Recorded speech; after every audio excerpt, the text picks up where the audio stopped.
দলের নতুন কোচ কে হবেন সেই নামটা দু একদিনের মধ্যে জানাবেন। আজকে তৃতীয় দিন চলছে, আজকে নামটা বলবেন।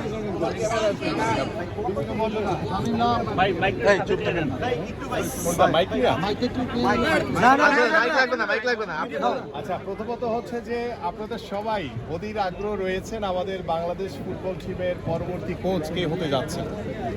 সো এইটা আনুষ্ঠানিকভাবে বিএফএফ এর সাথে আমাদের যে মিটিং হয়েছে, স্পোর্টস মিনিস্ট্রির এবং বিএফএফ যে সহযোগিতা চেয়েছে সেটা দেওয়ার জন্য আমরা প্রস্তুত।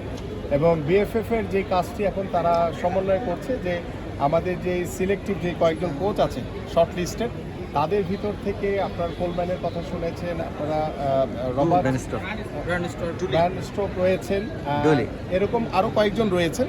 সো তাদের ভিতর থেকে আসলে এজেন্টদের সাথে, যেহেতু ইন্টারন্যাশনাল কিছু ফর্মালিটিস রয়েছে, এজেন্টদের সাথে কথা বলছে এবং সেই এজেন্টদের সাথে কথা বলেই কিন্তু আসলে আমরা নিশ্চিত করব যে আমাদের পরবর্তী কোচ কে হতে যাচ্ছে। বাট এর ভিতরে